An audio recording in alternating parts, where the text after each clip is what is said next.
आप लोगों को मैं बताना चाहूंगा कि पॉलिटिकल पार्टीज इनकम टैक्स से एग्जेम्प्टेड होती हैं।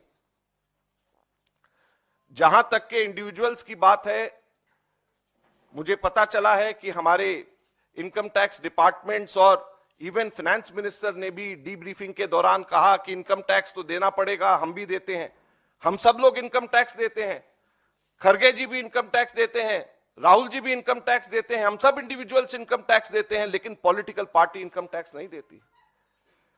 अगर आपको कंपेयर करना है तो भारतीय राष्ट्रीय कांग्रेस को भाजपा से कंपेयर करिए, दूसरी नेशनल पार्टी से कंपेयर करिए। क्या भाजपा ने आज तक के कभी भी इनकम टैक्स दिया? क्या भारतीय जनता पार्टी के ऊपर कभी भी पीनलाइज करके कभी भी इनकम टैक्स लिया गया?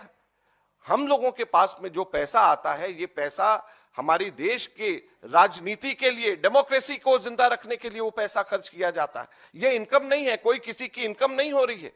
इसलिए पॉलिटिकल पार्टीज को हमेशा इनकम टैक्स से अलग रखा जाता है। हमेशा पॉलिटिकल पार्टीज इसी वजह से इनकम टैक्स एग्जेम्प्टेड होती हैं, हमेशा।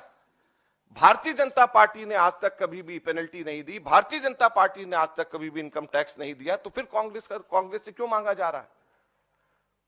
210 करोड़ रुपए का हमारे ऊपर वसूली करी गई, 210 करोड़ की वसूली रखी गई। कांग्रेस पार्टी को यह मुगालता है, कांग्रेस पार्टी को यह लगता है कि कांग्रेस पार्टी संविधान, कानून और तमाम नियमों के ऊपर है। Today the Congress party continues to live in the sense of entitlement and arrogance despite being booted out of power, thinking that it is above constitution, law and all the rules and norms of this country. और इसीलिए आज जो कांग्रेस ने अपने अधिकृत मंच से एक प्रेस वार्ता की, जिसमें केसी वेणुगोपाल, जिसमें अजय माकन और उनके अन्य नेता वहां पर मौजूद थे, वो दरअसल एक प्रेस कॉन्फ्रेंस थी एक मानसिकता का परिचायक देते हुए कि उल्टा चोर कोतवाल को डांटे, या यूं कहें कि पहले करो चोरी और फिर सीना जोरी।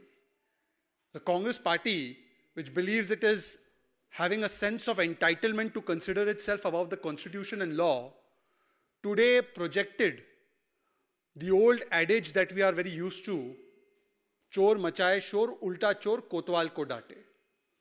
And the reason why I presume the Congress does it is because it feels that the royal family of the Congress Party, the first family of the Congress Party, should be subjected to no rules and laws in this country.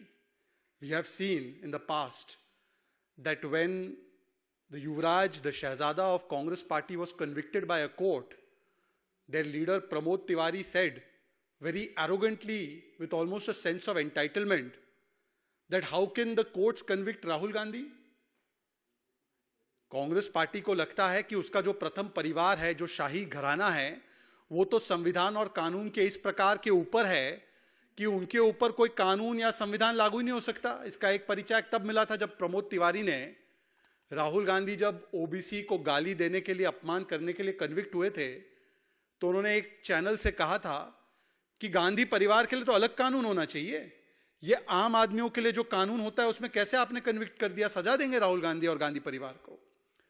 तो इसी मानसिकता से जो ग्रसित है, आज इनको लगता है कि इन पर कोई कानून लागू नहीं होना चाहिए।